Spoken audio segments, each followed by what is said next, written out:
स्वागत है आप सबका एक बार फिर से। आज हम एक बेबी सिटर की कहानी जानने वाले हैं। बेबी सिटर बोले तो एक ऐसी लड़की जो पेरेंट्स के एब्सेंस में बच्चों का ध्यान रखे। लेकिन आज हम जिस बेबी सिटर की बात करने वाले हैं वो काफी हटके है। हटके बोले तो ये बेबी सिटर सिर्फ बच्चों का ही नहीं बल्कि उन बच्चों के फादर का भी काफी अच्छे से ध्यान रखती है। मतलब समझ रहे हैं ना आप। खैर कोई बात नहीं, आइए इन बेबी सिटर्स के बारे में जान लेते हैं। लेकिन उससे पहले वीडियो को लाइक एंड चैनल को सब्सक्राइब करना ना भूलें। हम इसी तरह के इंटरेस्टिंग वीडियोस आपके लिए लेकर आते हैं। तो मूवी शुरू होती है और हमारी पहली नजर पड़ती है इस हॉट सी दिखने वाली लड़की पर। एक्चुअली यही है हमारी बेबी सिटर जिसका नाम है शर्ली। शर्ली इस समय एक प्राइवेट पार्टी में थी। ये उस टाइप की पार्टी है। शर्ली वहाँ पर अकेली नहीं थी बल्कि उसकी कुछ फ्रेंड्स भी वहीं पर ही थी और वो सब वहाँ पर मौजूद कुछ बड़े और पैसे वाले आदमियों के साथ इंटीमेट हो रही थी। शर्ली सीढ़ियाँ चढ़कर ऊपर की ओर चलने लगती है और चलते हुए हमसे कहती है, ये सब करने के पीछे मेरी कोई मजबूरी नहीं है। ना ही मेरी मॉम शराबी है, ना ही मेरे डैड मुझ पर हाथ उठाकर मुझे अब्यूज करते हैं और ना ही मेरे अंकल मुझे उनके प्राइवेट्स दिखाया करते हैं। इसका मतलब ये सब वो अपनी मर्जी से कर रही थी। खैर इतना कहते हुए वो ऊपर वाले रूम में आकर वहाँ पर मौजूद किसी आदमी के सामने अपने कपड़े उतारती है और फिर उसके साथ इंटीमेट होने लगती है। पर आखिरकार वो ये सब क्यों कर रही थी, आपको जानना है तो चलिए शर्ली के फ्लैशबैक में चलते हैं। इस समय शर्ली अपनी क्लास में बैठी हुई थी। कुछ दिनों में उसके कुछ इंपॉर्टेंट एग्जाम्स आने वाले थे और इसी बारे में उनके प्रोफेसर उन्हें पढ़ा रहे थे। ये है शर्ली की बेस्ट फ्रेंड्स। एक का नाम है मेलिसा एंड दूसरी है ब्रेंडा। यहाँ पर हमें एक और बात पता चलती है, ये है ब्रेंडा का स्टेप ब्रदर जो शर्ली को मन ही मन काफी पसंद करता था। मतलब शर्ली पर उसका क्रश था। खैर अगले सीन में हम शर्ली को अपने घर में देखते हैं जिसकी थोड़ी देर बाद वहाँ पर ये आदमी आता है एंड ये है माइकल। दरअसल माइकल शर्ली को अपने साथ ले जाने आया था क्योंकि अपनी पढ़ाई और कॉलेज से कुछ समय निकालकर Shirley part time baby sitter का काम करती थी और इससे उसे पैसों की काफी मदद होती थी।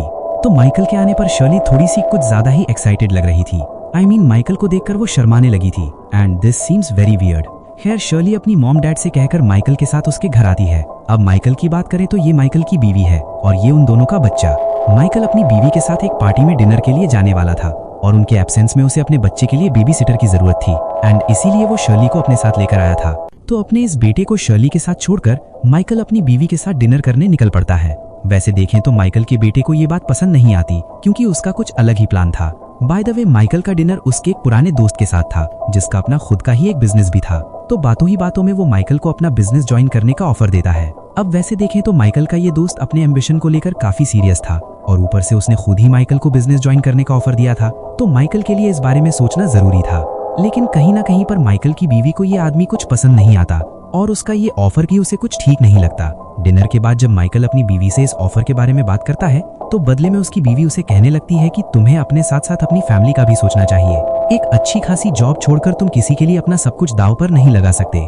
बात करते करते वो दोनों रेलवे ट्रैक्स के पास से गुजर रहे थे तो ये रेलवेज और ये ट्रैक देखकर माइकल की पुरानी यादें ताजा हो जाती हैं। माइकल अपनी बीवी के साथ यहाँ पर कुछ समय बिताना चाहता था पर उसकी बीवी उसकी बात ना मानते हुए सीधे घर चलने को कहती है एंड यहाँ पर माइकल का मूड ऑफ होता है। उधर माइकल के घर पर शर्ली अपना काम कर रही थी। तभी इस बच्चे के हाथों से कपड़ों पर केचप गिर जाता है। उसे साफ करने के इरादे से शर्ली अंदर आकर देखती है। केचप के कुछ ड्रॉप्स नीचे गिरे हुए थे। शर्ली को गंदगी पसंद नहीं थी तो इसलिए वो खुद से ही उसे साफ करने लगती है। इतने में ही माइकल और उसकी बीवी घर में एंटर होते हैं। पहले तो वो शर्ली को इस हालत में देख थोड़ा शॉक होते हैं पर बाद में उन्हें सिचुएशन का पता चलता है। अब इसके बाद माइकल शर्ली को अपनी कार में बिठाकर उसे वापस उसके घर ड्रॉप करने निकल पड़ता है। रास्ते में उन दोनों में कुछ कैजुअल बातें होती हैं। माइकल को कॉफी पीनी थी तो वो शर्ली को डिनर के बारे में भी पूछ लेता है। अगले सीन में हम उन दोनों को होटल में देखते हैं। कॉफी पीते हुए दोनों में बातें होने लगती है। शर्ली माइकल को अपनी उस हैबिट के बारे में बताते हुए कहती है कि मुझे अपनी सभी चीजों को एक पर्टिकुलर मैनर में रखना पसंद है। मतलब कि हर एक चीज की एक पर्टिकुलर जगह होती है और उससे छोड़कर उन चीजों को कहीं पर भी फेंकना मुझे पसंद नहीं है। शर्ली की बातें सुनकर माइकल हंसी मजाक करते हुए उसके साथ फ्लर्ट करने लगता है तो शर्ली उससे उसकी वाइफ के बारे में पूछती है। ये सुनकर माइकल थोड़ा अपसेट हो जाता है लेकिन फिर भी वो कहता है कि पास में एक रेलवे ट्रैक है और वहीं पर हम पहली बार मिले थे एंड हमारी ये पहली मुलाकात भी काफी अजीब थी क्योंकि हमारे रिश्ते की शुरुआत ही इंटीमेट होने से शुरू हुई थी। आगे माइकल शर्ली से पूछता है, क्या तुम्हारा कोई बॉयफ्रेंड है? जिस पर शर्ली ना कहते हुए बात को टाल लेती है। वहां से निकलने के बाद कार में बातों ही बातों में माइकल शर्ली से उसके साथ कहीं पर चलने को कहता है जिस पर शर्ली उसके साथ जाने को हाँ कर देती है। तो अगले ही पल माइकल शर्ली को उसी रेलवे ट्रैक पर लेकर आता है जहां पर वो अपनी बीवी से मिला था। जहां पर वो दोनों थे वो रिस्ट्रिक्टेड एरिया था तो सिक्योरिटी से बचकर वो दोनों रेलवे के किसी डिब्बे में चढ़ जाते हैं। दोनों की सांसें फूलने लगी थी, दोनों करीब आ रहे थे और फिर क्या था, दोनों भिड़ जाते हैं। वहीं पर खड़े खड़े ही दोनों एक दूसरे को किस करने लगते हैं। थोड़ी देर बाद होश में आने पर उन्हें रियलाइज होता है कि उन्होंने कितनी बड़ी गलती कर दी। चुपचाप शर्ली वहां से निकलने वाली थी कि तभी माइकल उसे कुछ एक्स्ट्रा पैसे दे देता है। रीजन तो आपको पता है ही। खैर, इस इंसिडेंट के बाद दोनों का दिमाग सुन्न हो चुका था। रात भर दोनों एक दूसरे के बारे में ही सोच रहे थे। अगले दिन शर्ली अपनी फ्रेंड्स के साथ किसी होटल में डिनर कर रही थी, पर उसके दिमाग में अभी तक माइकल ही था कि तभी वो वहीं पर माइकल को देखती है। वो अपने बीवी बच्चों के साथ उसी होटल में था। इतने में ही माइकल की वाइफ शर्ली को देख लेती है और वो उससे कहती है, मुझे फिर से तुम्हारी जरूरत पड़ेगी। फिर क्या था, अगले दिन एज यूजुअल सारा काम खत्म होने के बाद माइकल शर्ली को कार में बिठाकर घर ड्रॉप करने निकल पड़ता है। लेकिन उनकी आज की ये मुलाकात काफी अलग थी। बिना किसी बात को सोचे भूखे जानवर की तरह दोनों एक दूसरे पर टूट पड़ते हैं। वहीं पर कार में ही दोनों एक दूसरे को किस करने लगते हैं एंड फाइनली उसी हालत में शर्ली एंड माइकल इंटीमेट हो जाते हैं। इंटीमेट होने के बाद दोनों को काफी अलग एंड फ्रेश फील हो रहा था। इस प्रोसेस के दौरान वाली स्मेल शर्ली को काफी पसंद थी और ये बात वो माइकल को भी बताती है। खुश होकर माइकल उसे और कुछ एक्स्ट्रा पैसे दे देता है। पैसे देखकर शर्ली अपसेट होकर थोड़ी सोच में पड़ जाती है, पर बाद में वो पैसे ले लेती है। घर आने के बाद शर्ली उन पैसों को अलग से बेड के नीचे रख देती है। उधर माइकल अपनी उस स्मेल को छुपाने के लिए चुपके से कपड़ों को मशीन में डाल देता है ताकि उसकी बीवी को उनके इस अद्भुत पराक्रम के बारे में पता ना चले। अगले दिन शर्ली क्लास में फोकस ही नहीं कर पा रही थी। उसके मन में बस माइकल का ही ख्याल था। तो उसकी ये हालत देखकर उसकी फ्रेंड मेलिसा उससे कहती है, क्या बेबी सिटर का काम करना इतना इंपॉर्टेंट है? आखिर तुझे उसके कितने पैसे मिलते हैं? तो जब शर्ली उसे अपनी कल रात वाली कमाई बताती है तो ये सुनकर उसकी फ्रेंड एकदम से शॉक होती है। वो समझ चुकी थी कि इस काम के इतने पैसे कोई नहीं देता। तो क्या शर्ली ने कोई गलत काम तो नहीं किया? इस बारे में वो शर्ली से मजाक मजाक में पूछती भी है, कहीं तूने माइकल के साथ वो तो नहीं किया? एंड ये सुनकर आखिरकार शर्ली उसे ये सच बता ही देती है कि कल रात उसने माइकल के साथ कार में ही वो सब कर लिया। माइकल के साथ इंटीमेट होने के ही उसे इतने सारे पैसे मिले हैं। शर्ली की बातें सुनकर उसकी फ्रेंड शॉक हो जाती है। शर्ली उसे समझाकर कहती है कि ये बस एक गलती थी, आगे ऐसा कुछ भी नहीं होगा, पर ये कहते हुए वो मुस्कुरा रही थी। और फिर क्या था, अगले सीन में हम शर्ली एंड माइकल को एक बार फिर से उसी हालत में देखते हैं। दोनों फिर से खुशी खुशी इंटीमेट हो रहे थे एंड सच कहें तो दोनों को ये सब करते हुए काफी मजा आ रहा है। माइकल उससे उस रात वाली पैसों की बात करता है कि कहीं तुम्हें उस बात का बुरा तो नहीं लगा, जिस पर शर्ली कहती है कि अब उसे माइकल के साथ ये सब करने में काफी मजा आ रहा था और उसे इस बात से कोई प्रॉब्लम नहीं है। खैर, इस बेबी सिटिंग के बारे में माइकल अपने इस फ्रेंड को भी बता देता है, जिस पर उसका ये ठरकी दोस्त कहता है, क्या यार अकेले अकेले ही मजे ले रहा है, मुझे भी ऐसे ही किसी हॉट बेबी सिटर की जरूरत है, प्लीज मेरे लिए भी किसी लड़की का इंतजाम कर दे। तो अब कहीं ये बात वो सबको ना बता दे, इस डर से माइकल को अपने इस ठरकी दोस्त की बात माननी पड़ती है। इस बारे में वो शर्ली से बात करता है तो शर्ली इस पर एक काफी बढ़िया इलाज ढूंढती है। माइकल के इस ठरकी दोस्त की ठरक मिटाने के लिए शर्ली अपनी दोस्त मेलिसा को उसके घर बेबी सिटर बनाकर भेजती है। शर्ली के कहने के मुताबिक पहले तो मेलिसा अपने इस क्लाइंट का पूरा जूस निचोड़कर निकाल लेती है और फिर वो अपने इस ठरकी क्लाइंट के साथ वहीं कार में ही इंटीमेट हो जाती है। अगले दिन मेलिसा शर्ली से अपने इस पहले एक्सपीरियंस के बारे में बताती है। वो काफी खुश थी क्योंकि अब उसे भी पैसे कमाने का नया आइडिया मिल चुका था। इसी बीच शर्ली मेलिसा से कहती है, ये सारी अरेंजमेंट्स मैंने करवाई थी, तो मुझे तेरी कल रात की कमाई में से 20% हिस्सा चाहिए। मेलिसा को भी ये बात कुछ गलत नहीं लगती, तो वो खुशी खुशी उसे उसका हिस्सा दे देती है। अब इस दिन के बाद से इन दोनों का ये पार्ट टाइम जॉब ही बन गया। दोनों अपना बेबी सिटिंग का काम करने के बाद अपने अपने क्लाइंट्स को खुश करने लगी। किसी पार्टी में एक दिन शर्ली एक कोने में खड़ी थी, तभी ब्रेंडा का स्टेप ब्रदर वहां पर आ जाता है। जैसा हमने बताया था कि शर्ली को वो काफी पसंद करता था, तो बातों ही बातों में वो शर्ली को एक हल्का सा किस कर लेता है। ये सब अचानक हुआ था, तो शर्ली इस पर कुछ रिएक्ट नहीं करती। उसी रात माइकल से रहा ही नहीं जा रहा था, तो शर्ली से मिलने के लिए वो सीधे शर्ली के घर पर ही पहुंच गया। माइकल शर्ली के साथ वहीं पर ही इंटीमेट होने वाला था, पर तभी शर्ली के डैड आ गए। माइकल जल्दी से बेड के नीचे छुप जाता है। शर्ली के डैड शर्ली से ब्रेंडा के ब्रदर बारे में पूछते हैं कि क्या तुम उसे पसंद करती हो, जिस पर शर्ली ना कहकर बात को टाल देती है। पर थैंकफुली उन्हें शर्ली और माइकल के कांड के बारे में कुछ भी पता नहीं चल पाया। यहाँ पर एक बात समझ आती है कि माइकल शर्ली के लिए कुछ ज्यादा ही पॉसेसिव होने लगा था। खैर, शर्ली का ये काम अच्छे से चल रहा था, पर एक दिन उन्हें एक साथ 3 बेबी सिटर्स की जरूरत पड़ गई। शर्ली और मेलिसा तो थी ही, पर तीसरी लड़की उनके पास नहीं थी। इस दौरान उन्हें ब्रेंडा का ख्याल आता है। ब्रेंडा इन सब चीजों से अनजान थी एंड सच कहें तो वो काफी सीधी सी लड़की थी, तो शर्ली उससे सीधे सीधे किसी के भी साथ इंटीमेट होने को तो नहीं कह सकती। इसके बावजूद शर्ली एंड मेलिसा डिसाइड करती है कि ब्रेंडा को भी इस सब में शामिल करना है, पर वो ब्रेंडा को ये नहीं बताती कि उसका एक्चुअल काम क्या है। ब्रेंडा को सिर्फ यही पता था कि उसे बच्चों की बेबी सिटर का ही काम करना है, तो बेचारी ब्रेंडा अपना काम कर लेती है। थोड़ी देर बाद जब ये क्लाइंट सही मौका देख कार में ही ब्रेंडा को किस करने की कोशिश करता है, तब वो एकदम से ही चौंक जाती है। जब उसे इस काम का असली सच पता चलता है तो वो पैनिक होने लगती है। ब्रेंडा की हालत देख ये क्लाइंट उससे कहता है, देखो, तुम्हें कुछ करने की जरूरत नहीं है, तुम ऐसे ही बहुत खूबसूरत हो। अगर तुम्हारी मर्जी नहीं है देन तुम जा सकती हो। पर इस क्लाइंट की ये बातें सुनकर ब्रेंडा को वो अच्छा लगता है। फिर क्या था, ब्रेंडा अपनी मर्जी से उसके साथ इंटीमेट होने के लिए तैयार होती है एंड वो खुद से ही नीचे आकर लेट जाती है। उधर मेलिसा भी किसी के साथ शुरू थी और शर्ली भी किसी नए क्लाइंट को खुश करने में लगी थी। एक्चुअली पहले तो शर्ली सिर्फ माइकल के साथ ही इंटीमेट होती थी, पर अब वो पैसों के लिए दूसरे क्लाइंट्स के साथ भी खुशी से इंटीमेट हो रही थी एंड कहीं ना कहीं ये बात माइकल को खटक रही थी। खैर, काम के बाद जब शर्ली ब्रेंडा से मिलती है तब वो उससे इस काम के बारे में सारी बातें बता देती है। ब्रेंडा थोड़ी अपसेट थी पर अपने अगले क्लाइंट को खुश करने के लिए एक्साइटेड भी थी। अब तो इन तीनों का ग्रुप ही बन गया। हर रोज ये तीनों अलग अलग क्लाइंट्स के साथ इंटीमेट होने लगी। शर्ली का नेटवर्क बढ़ता गया, उनके क्लाइंट्स भी बढ़ते गए। उसने अपने इस काम के लिए एक कार्ड भी बनवा लिया जिससे अलग अलग आदमियों तक उनका ये काम पहुंच सके और उनका ये बेबी सिटर का नेटवर्क और ज्यादा बढ़ सके। अगले सीन में हम माइकल को देखते हैं जो कि अपने बॉस के साथ डिनर कर रहा था, पर बॉस की बातों से लग रहा था कि जैसे वो माइकल के काम से खुश नहीं है।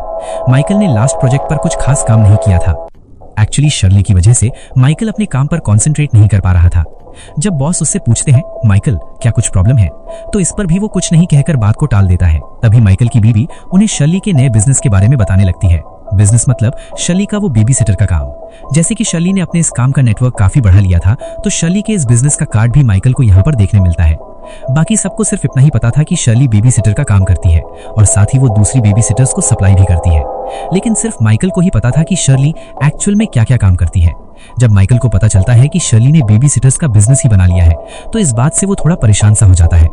अगली बार शर्ली के साथ इंटीमेट होने के बाद वो अपसेट होकर शर्ली से इस बारे में बात करने लगता है। वो कहता है कि मुझे ये सब ठीक नहीं लग रहा, पर शर्ली को अपने इस डिसीजन पर कोई अफसोस नहीं था। वो अब बस अपने आज को मजे से जीना चाहती थी, उसे अपने फ्यूचर से कोई मतलब नहीं था। माइकल उसे समझाते हुए कहता है, आखिर तुम ये सब क्यों कर रही हो? मुझे लगता था कि तुम बस मेरे साथ ही वो सब करके खुश हो। माइकल की ये बातें शर्ली को गुस्सा दिलाती है एंड एग्रेसिवली वो कार से उतरकर जाने लगती है। माइकल उसे रोकने की कोशिश करता है, पर तभी शर्ली के डैड की उन पर नजर पड़ती है। शर्ली कुछ ज्यादा ही गुस्सा थी, इसीलिए वो माइकल से ज्यादा पैसों की डिमांड करती है एंड ना चाहकर भी माइकल को उसे ज्यादा पैसे देने पड़ते हैं। उधर ब्रेंडा खुश थी क्योंकि बेबी सिटर के काम की वजह से उसे काफी पैसे मिल रहे थे, पर वहीं उसकी छोटी बहन नदीन पैसों की प्रॉब्लम की वजह से थोड़ी अपसेट थी। ब्रेंडा से उसकी ये हालत देखी नहीं गई, इसीलिए ब्रेंडा ने उसे भी इस काम में शामिल करने का फैसला कर लिया ताकि उसे भी पैसे मिल सके। थोड़ी देर बाद जब एक क्लाइंट ब्रेंडा को पिक करने आता है, तो इस बार खुद ना जाकर ब्रेंडा उस क्लाइंट के साथ अपनी बहन नदीन को भेज देती है। अगली सुबह कॉलेज में शर्ली ब्रेंडा से मिलती है और कल रात वाले काम का 20% हिस्सा मांगती है, पर तभी ब्रेंडा से उसे पता चलता है कि उसने अपनी बहन को भी इसमें शामिल कर लिया है और कल रात क्लाइंट को खुश करने वही गई थी। तो शर्ली नदीन से अपना कट देने को कहती है, पर ये छोटा पैकेट शर्ली को उसका हिस्सा देने से मना करती है। तो शर्ली कहती है कि अगर तुम्हें ये काम करना है तो तुम्हें इन रूल्स को भी फॉलो करना होगा। देन ना चाहकर भी उसे कट देना पड़ता है। बट इस इंसिडेंट के बाद शर्ली का नेटवर्क कम होने लगता है, उसके क्लाइंट्स भी कम होने लगे थे। एक समय पर तो शर्ली के पास एक भी क्लाइंट नहीं था। तभी उसने नोटिस किया कि ब्रेंडा की बहन नदीन और नदीन की बाकी कुछ फ्रेंड्स काफी ग्रो कर रही थी। शर्ली को उन पर डाउट आया। शर्ली को लग रहा था कि नदीन अपनी फ्रेंड्स के साथ खुद का नेटवर्क चला रही है, तो उसने और मेलिसा ने ब्रेंडा से इस बारे में पूछताछ की, पर ब्रेंडा ने इस बात पर साफ साफ मना कर दिया। मेलिसा को यकीन था कि ब्रेंडा भी नदीन का साथ दे रही है। ये सब देखकर शर्ली एंड मेलिसा काफी गुस्सा हो जाती है एंड फिर वो दोनों मिलकर इस बात को प्रूव करने का सबूत ढूंढने लगती है। उन्हें ब्रेंडा और नदीन को सबक सिखाना था, तो इसीलिए उसी रात वो दोनों छुपके से कॉलेज के अंदर घुस जाती है।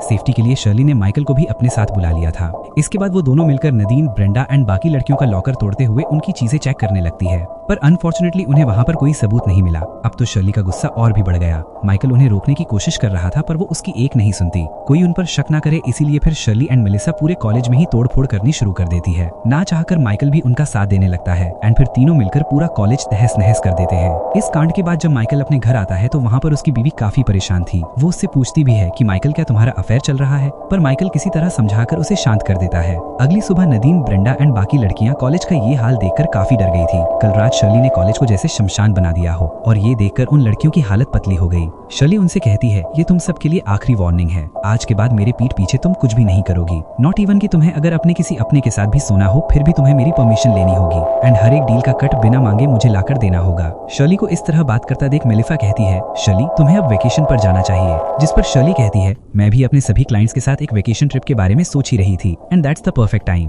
अगले सीन में हम माइकल को देखते हैं जो अपनी बीवी से ऑफिस का बहाना बनाकर इस वेकेशन ट्रिप के लिए घर से निकलता है। अब यहाँ से एक्चुअली इस कहानी का प्रेजेंट शुरू होता है। ये वही पार्टी है जो हमने फिल्म की शुरुआत में देखी थी। इस पार्टी में सभी बेबी सिटर्स एंड उनके सभी क्लाइंट्स शामिल थे, जैसे कि Shirley, Melissa, Brenda, Nadeen and उसकी ये हॉट सी दिखने वाली फ्रेंड माइकल एंड माइकल के सभी कलीग्स। ये सब मिलकर एक दूसरे के साथ काफी मजे ले रहे थे। कोई भी क्लाइंट किसी भी बेबी सिटर के साथ मजे ले रहा था, किसी भी लड़की के साथ इंटीमेट हो रहा था। इसी दौरान माइकल का ये ठरकी फ्रेंड माइकल को कुछ ड्रग्स की दवाइयां देते हुए कहता है, ब्रेंडा काफी अलग है, इन सब में वो मुझे काफी स्पेशल लगती है। दरअसल वो ये सब क्यों कर रही है उसे ही नहीं पता। माइकल उसकी ये सारी बातें सुनकर नीचे आता है। वो देखता है कि हर कोई नशे की हालत में टल्ली हो चुका था एंड उसके सभी दोस्त उन लड़कियों के साथ मजे कर रहे थे, उनके साथ इंटीमेट हो रहे थे। तभी उसकी नजर पड़ती है शर्ली के ऊपर। शर्ली अपने किसी दूसरे क्लाइंट को खुश कर रही थी, उसके साथ इंटीमेट हो रही थी। माइकल को वहाँ पर आया देख वहाँ से उठकर वो माइकल के पीछे ऊपर वाले कमरे की तरफ आती है एंड ये वही सीन है जो हमने स्टार्टिंग में देखा था। माइकल के सामने आने पर शर्ली अपनी मर्जी से उसके सामने कपड़े उतारने लगती है। माइकल अपसेट था तो वो शर्ली को ड्रग्स की वो गोलियां खिलाता है एंड फिर क्या था, नशे की हालत में दोनों फिर से एक दूसरे के साथ इंटीमेट होने लगते हैं। नीचे भी कुछ सेम ही सिचुएशन थी, पर ब्रेंडा की हालत थोड़ी सी खराब लग रही थी। ड्रग्स की वजह से उसे अजीब सा फील हो रहा था। उसे ये सब नहीं करना था, लेकिन फिर भी माइकल का ये ठरकी दोस्त इस बात का फायदा उठाकर उसी हालत में ब्रेंडा के साथ जबरदस्ती इंटीमेट होता है। इस इंसिडेंट की वजह से ब्रेंडा काफी अपसेट हो चुकी थी। ये अब तक का उसका सबसे खराब एक्सपीरियंस था। इस बेबी सिटर के काम से वो काफी फ्रस्ट्रेट होने लगी थी। उसे ये सब छोड़ना था, इसलिए अगले दिन जब वो शर्ली से मिलती है तो अचानक से रो पड़ती है। रोते हुए वो शर्ली से कहती है कि मैं अब ये नहीं कर सकती, ये सब मुझे काफी गंदा लग रहा है, दिस फील्स डिस्गस्टिंग।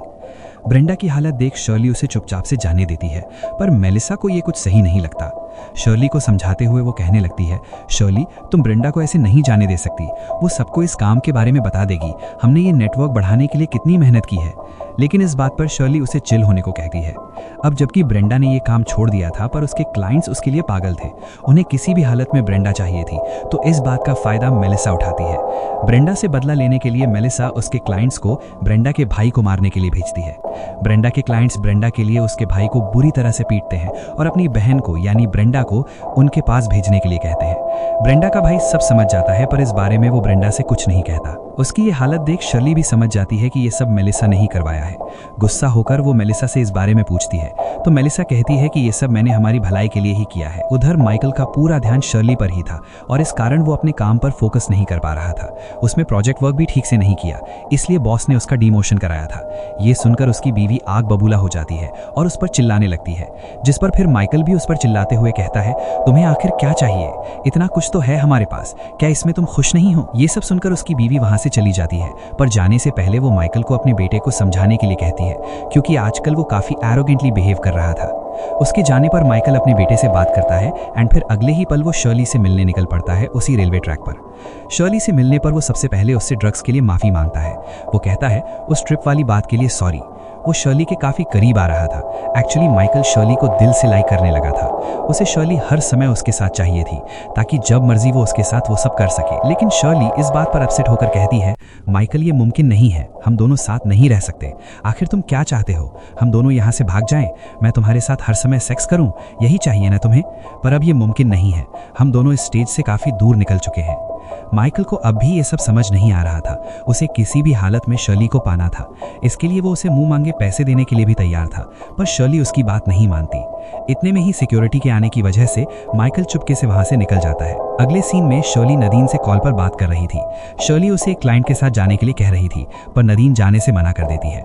माइकल से मिलने के बाद वो फिर से ब्रेंडा के घर कॉल करती है, लेकिन कॉल ब्रेंडा का भाई उठाता है। शर्ली के पूछने पर वो कहता है ब्रेंडा तुमसे बात नहीं करेगी और नदीन किसी के साथ बेबी सिटर के काम पर गई है।